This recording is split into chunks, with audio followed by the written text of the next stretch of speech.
jamás será vencido. El pueblo unido jamás será vencido.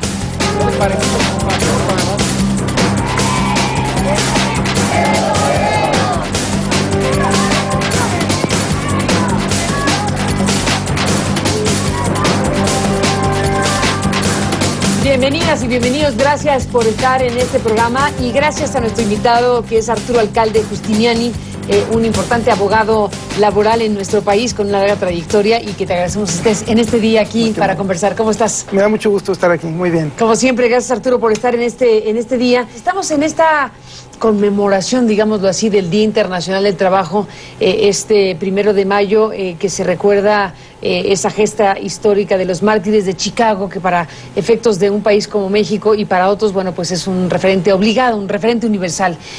Y nos da pie y motivo de conversación contigo sobre este tema de lo laboral, de los trabajadores, de las trabajadoras, de la democracia sindical, de las discusiones para la ley laboral, en fin, un universo bastante amplio y el tema y el día nos obliga.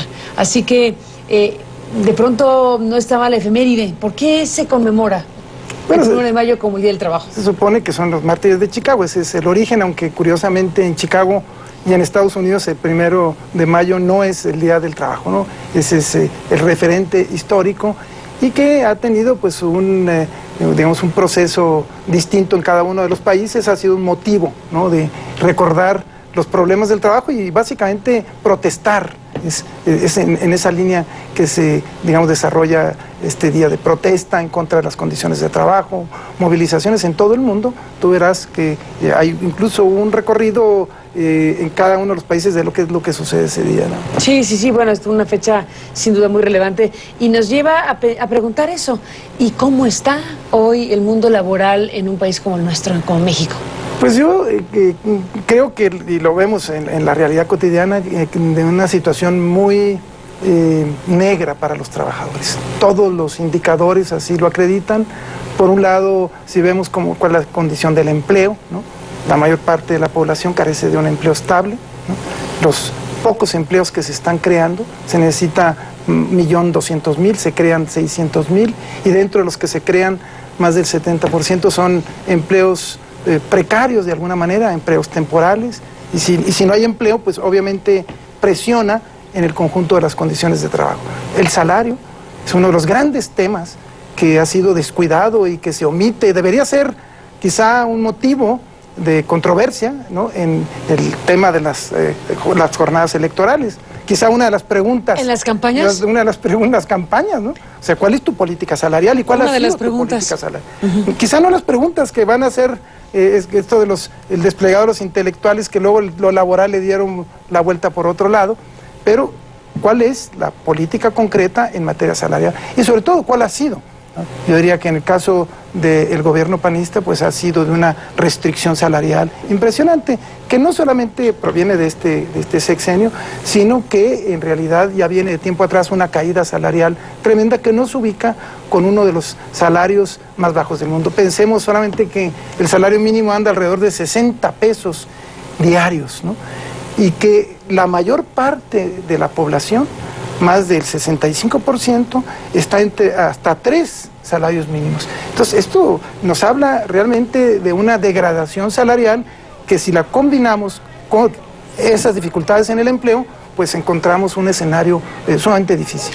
¿Qué datos existen, Arturo, sobre esto que mencionas, que es la caída salarial? La pérdida del poder adquisitivo se ha ido registrando a lo largo de los últimos lustros, un cuarto de siglo por lo menos. Claro, sí, sobre todo en esta etapa, digamos, neoliberal, estos 30 últimos años, ¿no?, en que obviamente el tema del salario ha tenido que ver con las condiciones de la economía, la falta de crecimiento de la economía, pero por otro lado con una visión en la que se considera necesario sacrificar el salario para generar condiciones en el mercado externo, para generar propuestas, digamos, de inversión, atracción a la inversión. Esa es como la tesis, ¿no? Sacrifiquemos mercado interno para favorecer mercado externo. Y yo creo que ha sido uno de los errores gigantescos por lo que nos ha traído una pérdida de calidad de vida tremenda. Podemos compararlo por ejemplo, con otros países, incluso muy cercanos a nosotros,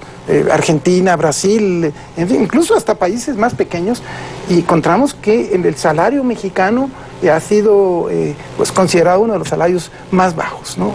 En ese entorno de países, lo cual acredita que esta tesis de que es necesario abaratar aún más las condiciones de trabajo, que es la propuesta del PAN y del PRI en sus proyectos de reforma laboral, pues es equivocada, porque tenemos salarios bajos, en realidad condiciones de trabajo muy precarias y una ausencia de instrumentos o de instituciones para poder superar esa condición, que aquí en México y en todo el mundo pues son los instrumentos colectivos, ¿no? La negociación, los contratos colectivos, los sindicatos.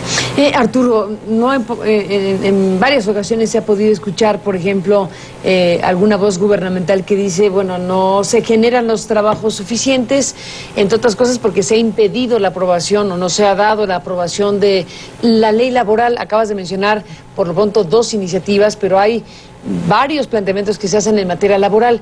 ¿Qué es lo que estaría impidiendo que una ley laboral favoreciera la creación de trabajos? ¿Y qué tipo de ley laboral se estaría perfilando para promover la creación de trabajos en México? Sí, bueno, yo diría que el tema del trabajo tiene un referente en la legislación, pero es un referente limitado. En realidad, su vinculación está más relacionada con el modelo económico, ¿no?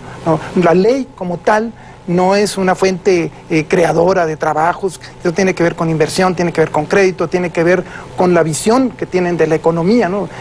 Pero en lo que se refiere a la reforma laboral es muy interesante porque en efecto se repite constantemente, ya es un lugar común decir, necesitamos reformas estructurales. Y hay el riesgo de que la población diga, pues sí, la reforma estructural y estos legisladores que no aprueban la reforma laboral. ¿Y no se requieren reformas estructurales? Sin duda que se requieren, pero no esas reformas estructurales que están planteando. Si nosotros nos vamos al detalle, las propuestas centrales, por ejemplo, del PAN y del PRI, que llegaron a un momento de coincidir a tal grado que Josefina Vázquez Mota dijo una frase lamentable, y dijo, les firmo, ¿no?, a los del PRI el proyecto en sus términos, ¿no?, el proyecto del PRI que presentó en el año 2011, ¿no?, los primeros meses, el mes de marzo, en la que básicamente plantean, primero, reducir la estabilidad en el empleo a través del llamado outsourcing, o esta figura de subcontratación que lesiona en su estructura misma los derechos laborales. Esto es poder facilitar que un patrón que recibe el servicio de un trabajador ya no sea patrón, sino que el trabajo se pueda convertir en un motivo de mercancía de un contrato, ¿no?, que ya buena parte de la población está subcontratada. Entonces, es impresionante si uno va recorriendo cada rama de industria. Por ejemplo, Vancomer.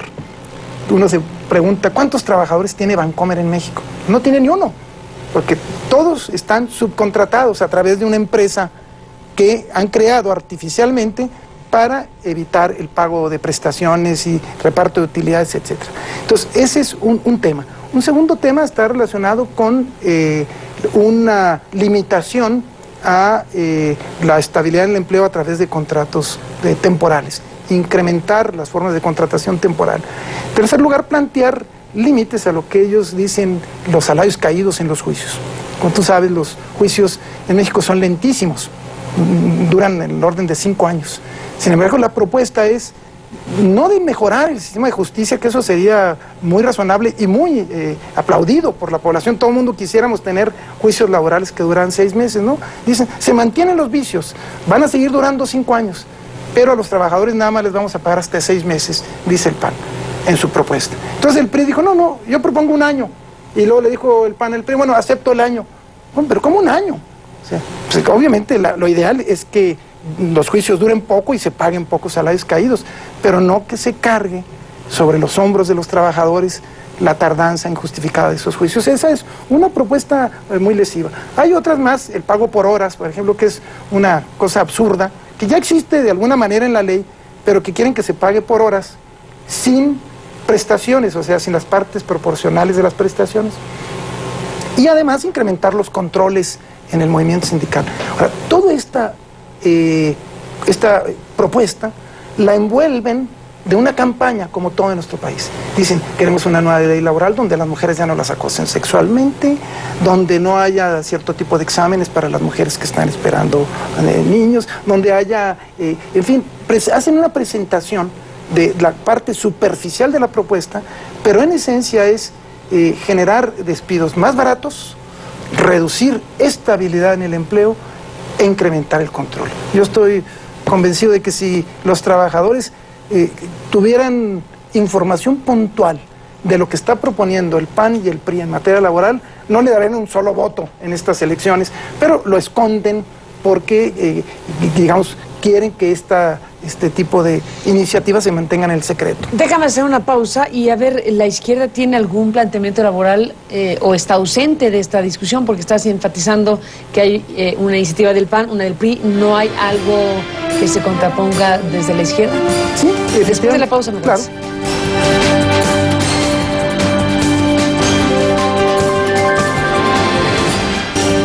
Regresamos, Arturo, en la conversación al aire ya, déjame te interrumpo un segundo, volvemos al aire. Bueno, estabas describiendo lo que desde tu punto de vista no es una buena propuesta o no son buenas propuestas para el mundo laboral en México, que son las iniciativas planteadas desde el PRI y desde el PAN. Y yo te dije, hay otras alternativas y qué características tienen para el mundo del trabajo en nuestro país en materia legislativa. Me dijiste que sí. Sí, efectivamente hay una vieja historia de las luchas laborales, del sindicalismo independiente, en el que he participado sobre todo en el diseño final, la Unión Nacional de Trabajadores, y en un conjunto de partidos encabezados por el PRD, presentaron dos iniciativas. Una fue en el año de 2002 y otra fue en el año de 2010, ¿no? Se presentaron dos iniciativas con propuestas para cada uno de los problemas. ¿Qué se plantea? Sí a la productividad, sí a una flexibilidad racional, sí a un diálogo entre los sectores, trabajadores y empresarios, pero construidos sobre una negociación que permita la satisfacción de las necesidades recíprocas de los factores de la producción. Sí a una modernización en el mundo del trabajo, pero es fundamental que haya democracia, limpieza, transparencia gremial. Sí a cambios en las condiciones de trabajo para responder a las exigencias del mercado, pero sin afectar un principio, una base de derechos que no afecten la integridad, digamos, física, mental de los trabajadores. Entonces yo diría que es una adecuada conciliación entre las necesidades del sector empresarial y los trabajadores. Pero esta propuesta ha sido ignorada porque no le quieren entrar a los temas gruesos. El tema laboral siempre se quiere esconder, el tema de la democracia sindical pone nerviosos a todo el mundo. ¿Por qué? Porque, obviamente, en primer lugar, porque en el caso del PRI, pues hay toda esta historia corporativa, ¿no?, de control de las organizaciones gremiales, que ahora se ha convertido en un control más empresarial, ¿no? Que el Estado, al reducir su presencia, pues han sido los abogados empresariales, son los nuevos mandamases. ¿A través de contratos? A través de los contratos, porque en México la fuente de afiliación es a través de la contratación colectiva. No es como en otros países, como en Estados Unidos, donde la gente hace campañas y afilia gente. No. Aquí hay una empresa nueva, entonces el patrón busca un sindicato de su preferencia, se voy a firmar con la CROC, voy a firmar con la CROM, le habla a su abogado y el abogado le habla al líder sindical que medio trabaja con él. Es una especie de empleado. Es un fenómeno verdaderamente monstruoso el modelo laboral mexicano, que es objeto de denuncias internacionales y ha sido considerado uno de los modelos más, digamos, lesivos del conjunto de garantías contenidas en los convenios internacionales, libertad de asociación, etc. ¿Qué es lo que hacen? Bueno, nace el contrato colectivo por decisión del empresario, los trabajadores entran a trabajar por la vía de la cláusula de exclusión en el sindicato que les escogió el empresario, y este se encarga de cuidar que los trabajadores no se vayan. Bueno, la propuesta, digamos, progresista, ha sido el que esa negociación en realidad sea legítima. Esto es que los trabajadores voten con qué sindicato se van. Bueno, eso... Parece elemental lo que dices. Parece una cosa elemental. Bueno, es una cosa elemental. Incluso fue la vieja propuesta del PAN. Sí, hay una iniciativa en el año 1995, panista, que era bastante progresista. Pero cuando el PAN entró al gobierno, cambió radicalmente. Es como otro PAN. Planteaban, por ejemplo, un tema central que era cambiar el sistema de justicia. No a las juntas de conciliación y arbitraje, que son una simulación y un mecanismo que genera lentitud, corrupción y consigna, por jueces modernos, jueces laborales como en todo el mundo. Lo planteaba el PAN. Cuando entraron a hacer gobierno y se compraron el discurso de la llamada nueva cultura laboral, que eran básicamente los puntos de la Coparmex, renunciaron a eso. Que dijeron, no, perdemos el control de los sindicatos como empresarios. Entonces, el PAN agarró la estafeta empresarial conservadora y se canceló toda su propuesta laboral. Entonces, ese es un tema central. Libertad de asociación, contratación colectiva, legítima negociación, ese es el corazón del modelo laboral. La que permite que las condiciones de trabajo genéricas que están en una ley nacional se aterricen en las necesidades particulares de las ramas de las regiones de industria, porque recordemos que la Ley Federal del Trabajo es una sola ley en todo el país, ¿no? Su administración es compartida en lo local y lo federal, pero finalmente son normas generales para realidades muy distintas. De ahí la gran importancia de una negociación colectiva auténtica, en donde los trabajadores participen. Eso en México es imposible. En serio, es una cosa increíble. Imposible. Imposible en la práctica. Porque eso sucede, vamos a decir, Volaris, Interjet, te pongo un ejemplo de líneas aéreas. Se crean y dicen, ¿con quién firmamos?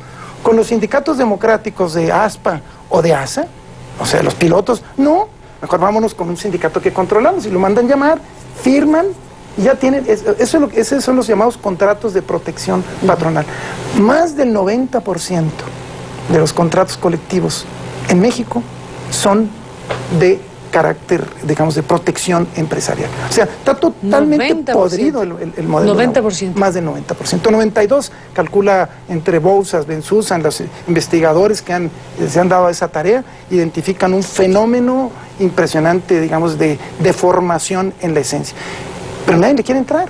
El PAN no quiere ni tocar el tema, por eso en sus proyectos tocan el tema, digamos, de la democracia muy lateralmente. ¿Por qué? Porque los empresarios en realidad dicen, queremos conservar ese modelo.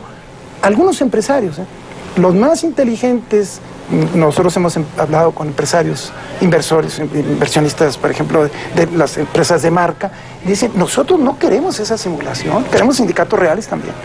Nike, empresas que dicen, oye, no queremos escándalos que nos enfrenten con nuestros consumidores. No, claro, porque si no, hay cualquier conflicto y va a pasar lo que Walmart.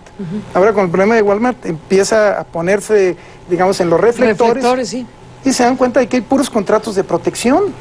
Bueno, que no era una empresa socialmente sustentable y que tenía un montón de premios, y a la hora que le rascas, te das cuenta pues que no, que había ahí unos mecanismos de control bárbaros, como suceden en muchas empresas. Arturo, alcalde, déjame hacer una pausa y después de la pausa te apunto el tema. El mundo laboral, el mundo del sindicalismo, el mundo de los trabajadores está atravesando por una situación difícil en el planeta. Estamos viendo cómo en Europa, por la crisis económica, la crisis de la deuda, por ejemplo, los gobiernos están tomando planes draconianos, ¿no?, de reducción de no solo presupuestos, sino reducción incluso de derechos y de prerrogativas para los trabajadores. Hay un momentum especialmente delicado para el mundo de los trabajadores y después de la pausa platicamos de ello.